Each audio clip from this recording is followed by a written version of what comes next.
So first തന്നെ hi to all. ഇത് ശ്രീനാരായണ ഗുരു open യൂണിവേഴ്സിറ്റിൻ്റെ dissertation topic സെലക്ഷനെ പറ്റിയിട്ടുള്ള ഒരു വീഡിയോ ആണ്. കുറേ ആൾക്കാർ ടോപ്പിക് എങ്ങനെ സെലക്ട് ചെയ്യാം എന്നുള്ളതിനെ പറ്റിയിട്ട് ചോദ്യങ്ങൾ ചോദിച്ചതുകൊണ്ടാണ് ഞാൻ ഈ വീഡിയോ ഇന്നിവിടെ ഇടുന്നത്. മെയിൻലി ഞാൻ ഇത് ഇംഗ്ലീഷ് ലാംഗ്വേജ് ആൻഡ് ലിറ്ററേച്ചർ എടുത്തവർക്ക് വേണ്ടിയിട്ട് ഉള്ള ഒരു വീഡിയോ ആയിട്ടാണ് ഇടുന്നത്. കാരണം ഏറ്റവും കൂടുതൽ ആൾക്കാർ ചോദിച്ചിട്ടുള്ളതും ഈ സ്ട്രീമിൽ നിന്നുള്ളവരാണ്. അപ്പോൾ നമ്മുടെ ശ്രീനാരായണ ഗുരു ഓപ്പൺ യൂണിവേഴ്സിറ്റീൻ്റെ ഫൈനൽ സെം UGയിലും PGയിലും ഫൈനൽ സെമ്മിൽ ഒരു ഡെസേർട്ടേഷൻ സബ്മിറ്റ് ചെയ്യേണ്ട കാര്യമുണ്ട്. ഈ ഡെസേർട്ടേഷൻ ഒരു സബ്ജക്റ്റായിട്ട് തന്നെയാണ് നമ്മൾ കാണേണ്ടത്. കാരണം യൂണിവേഴ്സിറ്റി ഇതിന് 4 ക്രെഡിറ്റ് കൊടുക്കുന്നുണ്ട്. അപ്പോൾ അതായത് ഈ സബ്ജക്റ്റിന് 100 മാർക്സിലാണ് ഇതിൻ്റെ ഇവാലുവേഷൻ. അതിൽ 70 മാർക്സ് ഡെസേർട്ടേഷൻ സബ്മിഷനിലൂടെയും 30 മാർക്സ് അത് കഴിഞ്ഞിട്ടുണ്ടാവുന്ന വൈവയിലൂടെയാണ് ഉണ്ടാവുന്നത്. അപ്പോൾ ഒരു ഡെസേർട്ടേഷൻ ക്രിയേറ്റ് ചെയ്യുന്നതിൻ്റെ ഫസ്റ്റ് സ്റ്റെപ്പ് എന്ന് പറയുന്നത് ഒരു ടോപ്പിക്ക് എടുക്കുക എന്നുള്ളതാണ്. അപ്പോൾ ഈ ടോപ്പിക്ക് എങ്ങനെ സെലക്ട് ചെയ്യാം എന്നുള്ളതിനെ പറ്റിയിട്ടാണ് ഞാൻ ഈ വീഡിയോ ചെയ്യുന്നത്. ഫസ്റ്റ് ഓഫ് ഓൾ ടോപ്പിക്ക് നമ്മൾ സെലക്ട് ചെയ്യുന്ന സമയത്ത് എന്തെങ്കിലും റെസ്ട്രിക്ഷൻസ് ഉണ്ടോ എന്ന് ചോദിച്ചാൽ ഉണ്ട്. ഏറ്റവും ഇമ്പോർട്ടൻ്റ് ആയിട്ടുള്ളൊരു റെസ്ട്രിക്ഷനാണ് അത്. കാരണം നമ്മൾ ഇതുവരെ ഉള്ള സെമ്മിൽ പഠിച്ച ഒരു കാര്യങ്ങളും ഈ ടോപ്പിക്കിൽ ഇൻക്ലൂഡ് ആയിട്ടുണ്ടാവരുത്. ബെസ്റ്റ് എക്സാമ്പിൾ എന്ന് പറയുന്നത് നമ്മൾ പഠിച്ച വർക്ക്സ് ഒന്നും നമ്മുടെ ടോപ്പിക്കായിട്ട് എടുക്കാൻ പാടുള്ളതല്ല. നമുക്ക് ആ ഓതേഴ്സിനെ യൂസ് ചെയ്യാൻ പറ്റും, നമ്മൾ പഠിച്ച കൺസെപ്റ്റ്സ് യൂസ് ചെയ്യാൻ പറ്റും. പക്ഷെ നമ്മൾ പഠിച്ച ഒരു വർക്കോ സെയിം സാധനത്തിനെ പറ്റിയിട്ട് നമുക്ക് ടോപ്പിക്ക് സെലക്ട് ചെയ്യാൻ പറ്റുന്നതല്ല. കാരണം ഫസ്റ്റ് സെമ്മ് മുതൽ 4th സെമ്മ് വരെ UGക്കാർ ഒരു വാസ്റ്റ് നമ്പർ ഓഫ് വർക്ക്സ് പഠിക്കുന്നുണ്ട്. പല രീതിയിൽ പല സ്ട്രീംസിലായിട്ട് നമ്മൾ പഠിക്കുന്നുണ്ട്. അപ്പോൾ അതെന്ന് പറയുന്നത് നമ്മൾ പ്രൊജക്റ്റ് ചെയ്യരുത്. ആ സബ്ജക്റ്റിലൊന്നും നമ്മൾ പ്രൊജക്റ്റ് ചെയ്യാൻ പാടുള്ളതല്ല. ഫോർ എക്സാമ്പിൾ നമ്മൾ ഫസ്റ്റ് സെമ്മ് മുതൽ ഈ ലാസ്റ്റ് 4th സെമ്മ് വരെ ഏകദേശം എത്ര പോയിംസ്, എത്ര നോവൽസ്, ഫിക്ഷൻസ് ഇതൊക്കെ കവർ ചെയ്ത് പോയിട്ടുണ്ടെന്നുള്ളതിൻ്റെ കാര്യത്തിൽ കുറേ കൺഫ്യൂഷൻസ് നമുക്ക് തന്നെ ഉണ്ടാകും. അപ്പോൾ നമ്മൾ ടോപ്പിക്ക് സെലക്ട് ചെയ്യുന്ന സമയത്ത് നമുക്ക് സിമ്പിളായിട്ട് ചെയ്യാൻ പറ്റുന്നതും അതേപോലെ കുറച്ച് വ്യത്യസ്തത ഉള്ളതുമായിട്ടുള്ള ടോപ്പിക്ക് എടുക്കുന്നതാണ് നല്ലത്. ഫോർ എക്സാമ്പിൾ ഞാൻ പറയുകയാണ്, ഇപ്പോൾ നമ്മൾ ഡോക്ടർ ഫോസ്റ്റസ് പഠിച്ചിട്ടുണ്ട്, നമ്മൾ സെമ്മിൽ വരുന്നതാണ്. അപ്പോൾ അതിനെ പറ്റിയിട്ട് എഴുതാനാണ് ഉദ്ദേശിക്കുന്നതെന്നുണ്ടെങ്കിൽ അത് പറ്റില്ല. അതേപോലെ തന്നെ ഷേക്സ്പിയറിൻ്റെ ഹാംലെറ്റ് നമ്മൾ പഠിച്ചിട്ടുണ്ട്. അപ്പോൾ ഷേക്സ്പിയറിൻ്റെ ഹാംലെറ്റിനെ പറ്റിയിട്ട് നമുക്ക് ടോപ്പിക്കായിട്ട് എടുത്തിട്ട് അതിൽ ഡെസേർട്ടേഷൻ ചെയ്യാൻ പറ്റുന്നതല്ല. പകരം ഷേക്സ്പിയറിനെ സെപ്പറേറ്റ് ആയിട്ട് നമുക്ക് പഠിക്കാവുന്നതാണ്. ഷേക്സ്പിയറിൻ്റെ സ്റ്റൈൽ ഓഫ് റൈറ്റിംഗ്, ഷേക്സ്പിയർ ഒരു ഡ്രാമാറ്റിസ്റ്റ് മാത്രമല്ല, അയാൾ പോയംസ് ഒക്കെ എഴുതിയിട്ടുണ്ട്.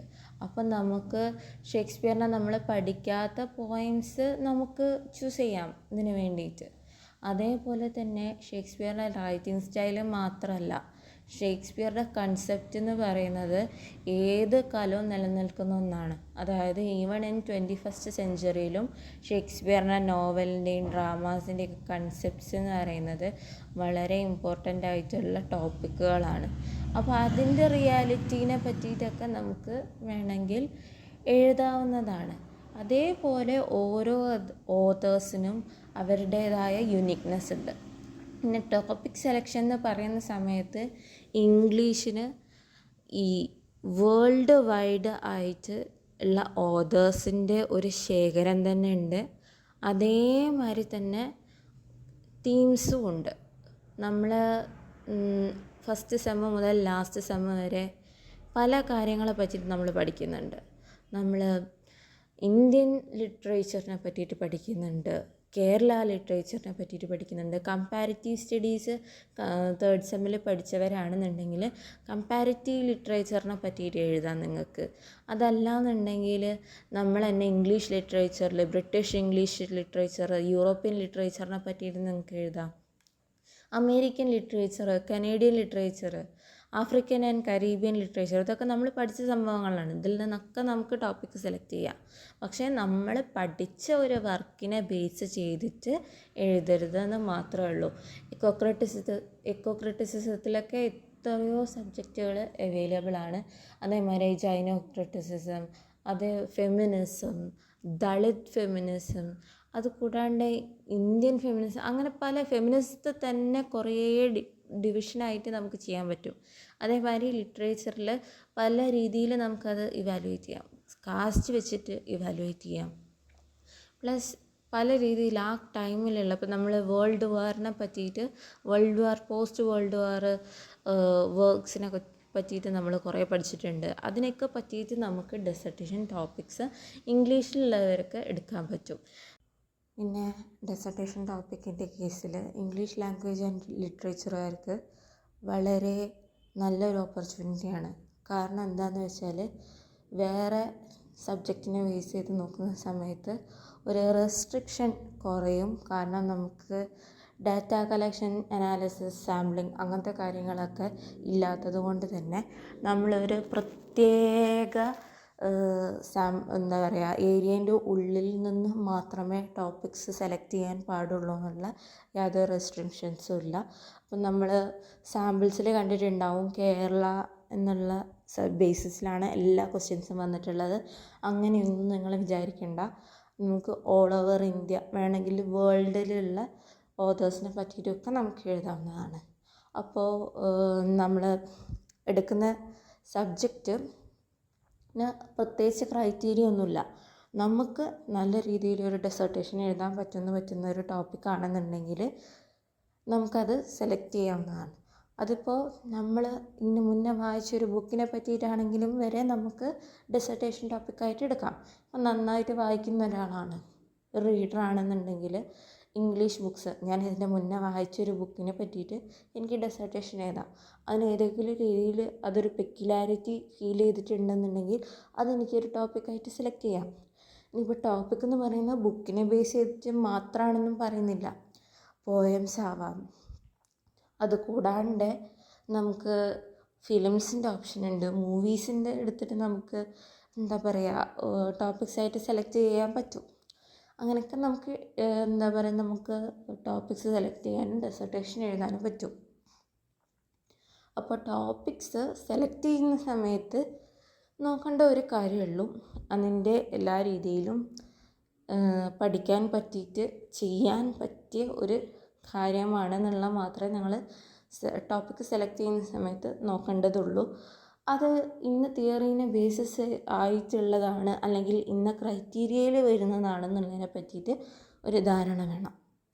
നിങ്ങൾ ഫിലിമിനെ പറ്റിയിട്ടാണ് ചെയ്യുന്നത് എന്നുണ്ടെങ്കിൽ കൂടി ഫിലിം എന്ന് പറയുന്ന ക്രൈറ്റീരിയ, അതായത് ഫിലിം മോഷൻ പിക്ചേഴ്സ് എന്ന് പറയുന്നത് ഇംഗ്ലീഷ് മൂവീസിൽ അല്ലെങ്കിൽ നമ്മൾ ഇംഗ്ലീഷ് ലിറ്ററേച്ചർ തന്നെ ആവണമെന്നില്ല, ഇന്ത്യൻ ലിറ്ററേച്ചറിലും ആവാം. അതിൻ്റെ ഒരു നമ്മുടെ സിഗ്നിഫിക്കൻസ്, ആ സിഗ്നിഫിക്കൻസ് ഓഫ് ദ സ്റ്റഡി അല്ലെങ്കിൽ ആ ടോപ്പിക്കിൻ്റെ സിഗ്നിഫിക്കൻസ് എന്താണെന്ന് നമുക്ക് കൃത്യമായിട്ട് അറിഞ്ഞിരുന്നാൽ മതി. അത് ഏത് ക്രൈറ്റീരിയയിൽ പെടുന്നതാണെന്നുള്ളതിനെ പറ്റിയിട്ട് ക്ലിയർ ആയിട്ടുള്ളൊരു പിക്ചർ നമുക്കുണ്ടെങ്കിൽ ഏത് ടോപ്പിക്കും നമുക്ക് സെലക്ട് ചെയ്യാവുന്നതാണ്. ഫോർ എക്സാമ്പിൾ, ഞാനിപ്പോൾ നന്നായിട്ട് വായിക്കുന്ന ഒരാളാണ്. ഞാൻ ഒരു ഓഥറുടെ പർട്ടിക്കുലർ ഓഥറിൻ്റെ ഒരു ബുക്ക് സെലക്ട് ചെയ്തു. എന്നിട്ട് അതിനെ പറ്റിയിട്ടാണ് ഞാൻ എൻ്റെ ടോപ്പിക്ക് എഴുതാൻ പോകുന്നത്. ഫോർ എക്സാമ്പിൾ, ഞാനിപ്പോൾ KR മീരേൻ്റെ ആരാച്ചാർ എന്ന് പറഞ്ഞ ബുക്ക് എടുക്കുകയാണെന്ന് വിചാരിക്കുക. അപ്പോൾ അതിൽ എന്ത് ടോപ്പിക്ക് എനിക്ക് എടുക്കാൻ പറ്റും? അതായത് ആരാച്ചാറിൽ കാണിക്കുന്ന സമയത്ത് വളരെ ഇൻഡിപെൻഡൻ്റ് ആയിട്ടും വളരെ ഹോണസ്റ്റ് ആയിട്ടുമുള്ള ഒരു ഈ ലേഡീനെ പറ്റിയിട്ടുള്ള ഒരു സ്റ്റോറിയാണ് നമ്മളത് വായിക്കുന്നത്. അവരുടെ സ്ട്രോങ് വിൽ പവർ, അതേമാതിരി അവരെ ജെൻഡർ അവരുടെ ഐഡൻറ്റിറ്റി ആവാതിരിക്കുന്നതിനെ പറ്റിയിട്ടൊക്കെ നമുക്ക് ഡിസ്കസ് ചെയ്യാം നമ്മളെ ടോപ്പിക്കിൽ. അതിനെ പറ്റിയിട്ടൊക്കെ നമുക്ക് എന്ത് പറയാം, നമ്മളെ ഡിസർട്ടേഷനിൽ എഴുതാൻ പറ്റും. അപ്പോൾ അത് ഫെമിനിസ്റ്റ് കാറ്റഗറിയിലും ഇൻക്ലൂഡ് ചെയ്യാം. അല്ലാന്നുണ്ടെങ്കിൽ നിങ്ങൾക്കൊരു കമ്പാരിറ്റീവ് സ്റ്റഡി ആയിട്ട് നടത്താം. അതായത് KR മീരേൻ്റെ ബുക്ക് വേറെ ആരുടെയും ബുക്കുമായിട്ട് കമ്പയർ ചെയ്തിട്ട് നിങ്ങൾക്ക് എഴുതാം. അതും അല്ലാന്നുണ്ടെങ്കിൽ നിങ്ങൾക്ക് എന്ത് ചെയ്യാം, ഈ ബുക്കിനെ പറ്റിയിട്ട് മാത്രം ഞാനൊരു അനാലിസിസ് നടത്തുകയാണ് KR മീരയുടെ ഈ ആരാച്ചാർ എന്ന് പറഞ്ഞ ബുക്കിനെ പറ്റിയിട്ട് എന്ന് പറഞ്ഞിട്ട് തന്നെ നിങ്ങൾക്ക് എഴുതാൻ പറ്റും. അപ്പോൾ പണ്ട് വായിച്ച നോവൽസൊക്കെ ഉണ്ടെങ്കിൽ നിങ്ങൾക്ക് അതിൽ തന്നെ ചെയ്യാം. അല്ലെങ്കിൽ ഒരു പോയം ഉണ്ടെങ്കിൽ നമ്മൾ സിലബസിൽ അത് ഉണ്ടാവരുത് എന്ന് മാത്രമേ ഉള്ളൂ. ആ ഒരൊറ്റ കൺസെപ്റ്റ് മാത്രം നിങ്ങൾ ആലോചിച്ചാൽ മതി. ബാക്കി ടോപ്പിക്സ് എത്ര വേണമെങ്കിലും എടുക്കാം. അത് ഏത് സ്ട്രീമിൽ നിന്ന് വേണമെങ്കിലും ആവാം. ഇംഗ്ലീഷ് ലിറ്ററേച്ചറിൽ ടോപ്പിക്സിന് യാതൊരു കമ്മിയില്ലാത്തൊരു ഏരിയയാണ്. അത്രയും ടോപ്പിക്സ് നമുക്ക് കയ്യിലുണ്ട്. അതുകൊണ്ട് ഏതാണ് നമുക്ക് സ്യൂട്ടബിൾ ആവുക എന്നുള്ളത് തിരഞ്ഞെടുത്ത് അതിൽ ഒരു ഡിസർട്ടേഷൻ ചെയ്യണം എന്ന് മാത്രമേ ഉള്ളൂ. പിന്നെ നമ്മൾ പ്രൊജക്റ്റിൻ്റെ അല്ലെങ്കിൽ ഡെസർട്ടേഷൻ്റെ ഗൈഡ് ലൈൻസിൽ ആകെ ഒരു റെസ്ട്രിക്ഷനേ പറഞ്ഞിട്ടുള്ളൂ.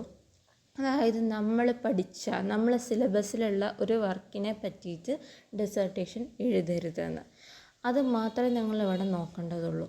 പിന്നെ ഈ ഡെസർട്ടേഷൻ സാമ്പിൾസ് ആയിട്ട് കുറേ ടോപ്പിക്സ് നമ്മളെ ഗൈഡ് ലൈൻസിൻ്റെ അകത്ത് തന്നെ ഉണ്ട്. അതിൽ നിന്നും വേണമെങ്കിൽ നിങ്ങൾക്കൊന്ന് ചൂസ് ചെയ്യാം. അതിൽ നിങ്ങൾ ചൂസ് ചെയ്യുന്ന ടോപ്പിക്കിന് നിങ്ങൾ എടുക്കുന്ന വർക്ക് അല്ലെങ്കിൽ സാമ്പിൾ എന്ന് പറയുന്നത് ഒന്ന് മാറ്റി എഴുതിയാൽ മതിയാവും. ജസ്റ്റ് ആ സാമ്പിൾ നിങ്ങൾക്ക് നോക്കിയിട്ട് ആ ക്വസ്റ്റ്യനിൽ വ്യത്യാസം വരുത്തിയിട്ട് നിങ്ങൾക്ക് ടോപ്പിക്കായിട്ട് സ്വീകരിക്കാവുന്നതാണ്. അത് ചെയ്യുന്നതിൽ യൂണിവേഴ്സിറ്റി നിങ്ങളെ വിലക്കിയിട്ടില്ല. അപ്പോൾ അത്രയും ടോപ്പിക്ക് കിട്ടാൻ പറ്റുന്നില്ല അല്ലെങ്കിൽ ചിന്തിച്ചിട്ട് കിട്ടുന്നില്ല എന്നുള്ളവർക്ക് സാമ്പിളിൽ നിന്ന് തന്നെ ചൂസ് ചെയ്യാൻ പറ്റും.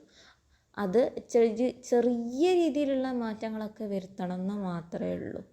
അപ്പോൾ ടോപ്പിക്കിനെ പറ്റിയിട്ട് ഇത്രയും കാര്യങ്ങളാണ് പറയാനുള്ളത്. ഇനി വരുന്ന വീഡിയോസിൽ എങ്ങനെ ഓരോ ചാപ്റ്റേഴ്സ് എഴുതണം, ശ്രദ്ധിക്കേണ്ട കാര്യങ്ങൾ എന്താണെന്നൊക്കെ അടുത്തടുത്ത ദിവസങ്ങൾ തന്നെ പോസ്റ്റ് ചെയ്യാൻ ശ്രമിക്കുന്നതാണ്. ടോപ്പിക്കിനെ പറ്റിയിട്ടുള്ള സംശയങ്ങളൊക്കെ മാറിയെന്ന് വിചാരിക്കുന്നു. ഇനിയും സംശയങ്ങൾ ഉണ്ടെന്നുണ്ടെങ്കിൽ നിങ്ങൾക്ക് മടിയൊന്നും വേണ്ട, കമൻറ്റിൽ പറയാവുന്നതാണ്. എനിക്ക് അറിയാവുന്നിടത്തോളം ആൻസർ ചെയ്യാൻ ഞാൻ ശ്രമിക്കുന്നതാണ്. ഇനിയിപ്പോൾ അടുത്ത വീഡിയോയിൽ ഞാൻ പറയാൻ ഉദ്ദേശിക്കുന്നത് ഓരോ ചാപ്റ്റേഴ്സും എങ്ങനെ എഴുതണം എന്നുള്ളതാണ്.